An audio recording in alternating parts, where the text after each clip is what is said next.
नमस्कार दोस्तों, स्वागत है यूट्यूब चैनल में ऐसा क्यों। और आज हम बात करने वाले हैं कि अगर आपके कंप्यूटर के डिस्प्ले नहीं आ रहा है, डिस्प्ले से संबंधित क्या क्या समस्या हो सकती है। इस वीडियो में हम जिक्र करेंगे कि मान लीजिए कि आपने अपने सीपीयू को ऑन किया, ऑन करने के बाद आपके सीपीयू के प्रोसेसर का फ़ैन ऑन हो रहा है और सीपीयू के जो कूलिंग का फ़ैन है वो भी ऑन हो रहा है, लेकिन आपके डिस्प्ले पे कुछ इस प्रकार का सिग्नल आ रहा है। मतलब डिस्प्ले ऑन हो रहा है, ब्लैक स्क्रीन आ रही है, नो सिग्नल आ रहा है, या डिस्प्ले ऑन ही नहीं हो रहा है। तो उससे संबंधित क्या क्या समस्याएं हो सकती हैं आपके कंप्यूटर में। तो आपको अगर थोड़ी सी भी कंप्यूटर की नॉलेज है, जैसे रैम हो गया, हार्ड डिस्क हो गया और प्रोसेसर क्या है, तो आप इस प्रॉब्लम को अपने स्तर पर ठीक कर सकते हैं। तो देखते हैं कि सबसे पहले आपको क्या चेक करना है अगर आपके कंप्यूटर में डिस्प्ले नहीं आ रहा है।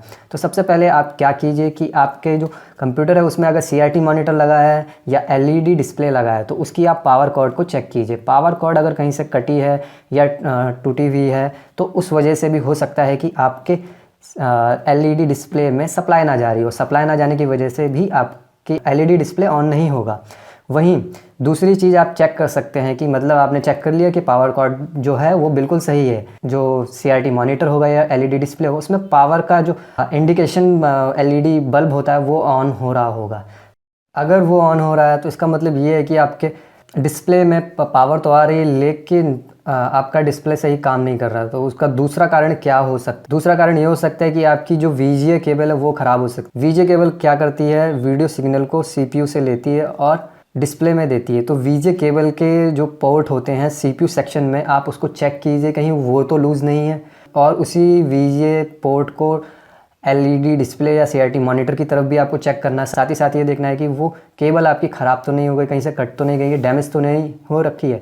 अगर VGA केबल ठीक है तो नेक्स्ट आपको अपने CPU की तरफ आना है। आपको करना क्या है, अपना CPU नॉर्मली सब कुछ कनेक्टेड है, ऑन करना है। ऑन करने के बाद आप क्या चेक करेंगे, आपको करना क्या है कि जो आपका कीबोर्ड होगा, कीबोर्ड जो है, कीबोर्ड में जो ये नम बटन होता है, नम लॉक करके साइड में आपने देखा होगा, तो इसको आप ऑन ऑफ करके देखना।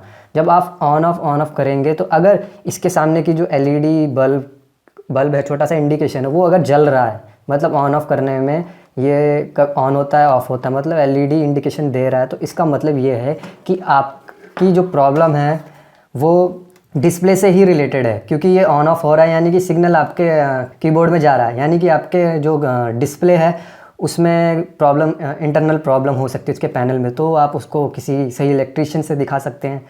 वहीं जब आप अपने कीबोर्ड के नम लॉक को ऑन ऑफ करते हैं और अगर उसमें लाइट का इंडिकेशन नहीं दे रहा है, मतलब उसकी LED ग्लो नहीं कर रही है ऑन ऑफ करने में, तो इसका मतलब है कि आपका LED डिस्प्ले सही है और वो प्रॉब्लम आपकी घूमकर CPU में आती है, यानी कि प्रॉब्लम अब आपकी CPU में है। तो अब आपको इस पे चेक करना है। तो सबसे पहले आप क्या चेक करेंगे इसमें, सबसे पहले आप इसमें चेक करेंगे रैम को। रैम में कई बार ऐसा होता है कि अगर आपकी रैम गड़बड़ है तो तब भी डिस्प्ले नहीं आता है। तो रैम को आप क्या करेंगे, आपको रैम का स्लॉट देख सकते हैं, ये रैम का स्लॉट है, ये आसानी से निकल जाती है, इसके बगल में क्लिप होती है, इसको आप दबाएंगे, ये आपकी रैम बाहर निकल जाएगी।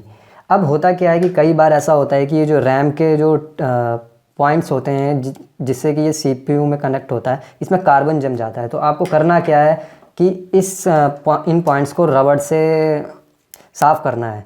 तो जब रबड़ से आप साफ़ करेंगे तो इसमें जो कार्बन होगा वो हट जाएगा, तो इससे कनेक्टिविटी दोबारा से चालू हो जाती है। कई बार होता है कि कार्बन जमा होने की वजह से कनेक्टिविटी गड़बड़ रहती है, तो तब भी डिस्प्ले नहीं आता। अब इसको साफ़ करके जब आप लगाएंगे, अब आपने इसको साफ़ करके लगा दिया, जब आपने इसको साफ़ करके लगा दिया, अब इस दोबारा अपना CPU ऑन करेंगे और देखेंगे कि डिस्प्ले आ रहा है। अगर डिस्प्ले आ रहा है तो ठीक है, लगभग 90% केसेस में साफ़ करने में डिस्प्ले आ जाता है। अगर फिर भी नहीं आ रहा है तो इसका मतलब ये है कि आपकी रैम गड़बड़ हो सकती है। तो लेकिन ये कंफर्म कैसे करेंगे रैम ख़राब है या नहीं है? तो रैम के बगल में ही दूसरा रैम का सॉकेट होता है, उस पर आप लगा के चेक कर सकते हैं। तो चलिए कैसे चेक करना है, ये रैम निकाली और दूसरे सॉकेट में इसको फिक्स कर दी। दूसरे सॉकेट में जब आप फिक्स कर देंगे, अब आपने रैम को दूसरे सॉकेट में लगा के देखा, तो अगर आपका डिस्प्ले आ जाता है CPU ऑन करने में, तो इसका मतलब ये है कि आपका रैम का पहला वाला सॉकेट ख़राब था। अगर डिस्प्ले फिर भी नहीं आता है तो आपको क्या करना है कि इसका मतलब आपके रैम में प्रॉब्लम हो सकती है। तो आपको करना क्या है कि अगर आपके पास दूसरी रैम है तो आप लगा के उसको चेक कर सकते हैं। अगर आपके पास दूसरी रैम नहीं है तो कहीं से आप उसको अरेंज कीजिए और लगा के, मतलब आप अपने फ्रेंड से मांग सकते हैं, पर लेकिन सेम टाइप की रैम होनी चाहिए। जैसे DDR1 है तो DDR1 होनी चाहिए, DDR2 है तो DDR2 और DDR3 है तो DDR3 होनी चाहिए। अब नई दूसरी लगा के चेक करते हैं। तो अब मेरे पास तो अवेलेबल थी, अब तो ये दूसरी रैम है तो मैं लगा के चेक कर रहा हूँ।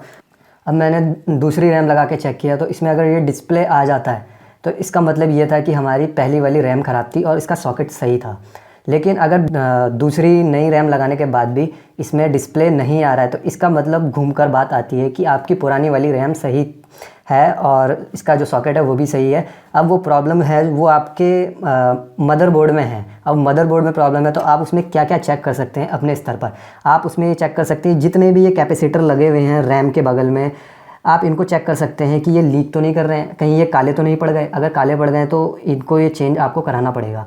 और कहीं से ये कैपेसिटर फूले हुए तो नहीं है, मतलब अपने साइज़ से बड़े हो रहे हों, तो उसमें भी हो सकता है कि इस वजह से ये प्रॉब्लम आ रही हो। अब और क्या प्रॉब्लम हो सकती है, तो आपको क्या करना है कि अपने जो हीट सिंक के ऊपर जो फ़ैन लगा है वहाँ से हीट सिंक को खोलना है। अब जब आप हीट सिंक को खोलेंगे तो उसके नीचे आपको ये प्रोसेसर दिख जाएगा। प्रोसेसर में भी सेम केस होता है जो मैंने आपको रैम में बताया। तो आप प्रोसेसर को निकालेंगे, आराम से निकल जाएगा ये।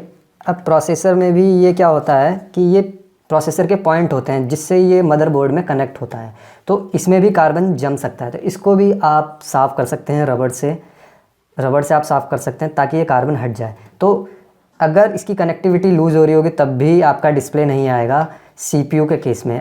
तो आप इसको साफ़ करके दोबारा लगाइए और अपना CPU ऑन कीजिए। अभी फ़िलहाल आप इसमें फ़ैन मत लगाना, हीट सिंक का कंप्लीट सेट मत लगाना और CPU ऑन करेंगे। और एक चीज़ ज़रूर चेक करना कि जो अब आप इसको चेक कर सकते हैं कि मतलब आप जैसे इसको रन करेंगे तो आप इसमें थोड़ा सा हाथ लगा के चेक कर सकते हैं। तो ये हीट कर रहा है, इसका मतलब CPU आपका काम कर रहा है, इसमें ये अपनी वर्किंग कर रहा है, तो इसका मतलब प्रॉब्लम कहीं और से है। तो फिर आप इसके अलावा इसमें क्या और क्या चेक कर सकते हैं। जो आपका SMPS होता है, SMPS मदरबोर्ड को सप्लाई देता है। तो जो मदरबोर्ड को सप्लाई देता है तो एक पर्टिकुलरली प्रोसेसर को भी सप्लाई देता है। तो ये 4 पिन का एक कनेक्टर होता है, ये आप देख लेना है कि आपके अगल बगल, इसमें प्रोसेसर के अगल बगल ही होगा। तो इसको भी आप निकाल के चेक कर सकते हैं कहीं से लूज़ तो नहीं है। अगर लूज़ है इनकेस तो तब भी प्रोसेसर में अगर पावर सप्लाई नहीं जा रही होगी तो आपका तब भी डिस्प्ले नहीं आएगा। फिर उसके बाद आप क्या चेक कर सकते हैं। दूसरी समस्या SMPS के माध्यम से भी आ सकती है कि कई बार आपका SMPS पूरी तरीके से सप्लाई नहीं दे रहा है। तो उससे होता क्या, कुछ सेक्शन में पावर सप्लाई जा रही है, कुछ सेक्शन में नहीं जा रही है। पूरी तरीके से सप्लाई ना देने के कारण कई हो सकते हैं। हो सकता है SMPS का सॉकेट लूज़ हो रहा है, SMPS में इंटरनली कोई प्रॉब्लम हो, तो आप दूसरा SMPS लगा के चेक कर सकते हैं। क्योंकि अगर SMPS पूरी तरीके से मदरबोर्ड को सप्लाई नहीं देगा तब भी उसमें डिस्प्ले नहीं आएगा। तो जो मेन जो SMPS का कनेक्टर होता है, एक बार उसको निकाल के आप चेक कर सकते हैं। और दूसरा, अगर आपके पास SMPS अवेलेबल है तो उसको लगा के चेक कीजिए। अगर डिस्प्ले आ जाता है तो SMPS की प्रॉब्लम हो सकती है। और अगर डिस्प्ले तब भी नहीं आ रहा है नया SMPS लगाने पर तो और क्या प्रॉब्लम हो सकती है, वो प्रॉब्लम आपकी बायोस से रिलेटेड हो सकती है। अब बायोस की चिप आप देख सकते हैं ये है। तो अब हम नेक्स्ट वीडियो में आपको बताएंगे कि अगर बायोस से रिलेटेड समस्या है तो आप उसको कैसे अपने स्तर पर ठीक कर सकते हैं। आप बायोस को रीसेट कर दीजिए तो तब भी ये समस्या ठीक हो सकती है अगर आपकी डिस्प्ले नहीं आ रही है। अदरवाइज़ कोई और भी समस्या हो सकती है। दोस्तों, अब आपने नया SMPS लगा के भी चेक कर लिया, फिर भी आपका डिस्प्ले नहीं आ रहा है। अब ये प्रॉब्लम आपके मदरबोर्ड में हो सकती है। मदरबोर्ड में ये बायोस की चिप होती है, इसमें स्टार्टिंग प्रोग्राम स्टोर रहता है जिससे हमारी विंडो बूट करती है। तो इस चिप में प्रॉब्लम होने के कारण भी आपका डिस्प्ले नहीं आ सकता, तो आप इसको चेंज करा सकते हैं। साथ ही साथ इस बायोस की चिप को रीसेट भी कर सकते हैं अगर आपको रीसेट करना आता है। अगर आपको जानकारी नए तरीके से इसको अपडेट करना तो आप कर सकते हैं। लेकिन अपडेट करते दौरान थोड़ी सी भी लाइट ऊपर नीचे फ्लक्चुएट हुई तो क्योंकि ये प्रोसेस बहुत ही सेंसिटिव होता है तो आपका मदरबोर्ड हमेशा के लिए ख़राब हो सकता है। तो इस समस्या से बचने के लिए जहां लैपटॉप और CPU रिपेयर होते हैं आप उनसे भी बायोस को अपडेट करा सकते हैं, कुछ ही पैसे लेते हैं। खैर दोस्तों, इस वीडियो में मैंने लगभग काफ़ी कुछ कवर कर दिया जो आप अपने स्तर पर चेक कर सकते हैं कि आपका डिस्प्ले क्यों नहीं आ रहा है। आपको इस बायोस तक नहीं पहुंचना पड़ेगा, आशा करता हूं उससे पहले ही रैम लेवल पे आपका डिस्प्ले आ जाएगा उसको साफ़ करने से। आपको वीडियो कैसा लगा हमें कमेंट करके बता सकते हैं और इस वीडियो को लाइक और शेयर करना ना भूलिए। चैनल ज़रूर सब्सक्राइब कर लेना। वीडियो देखने के लिए धन्यवाद।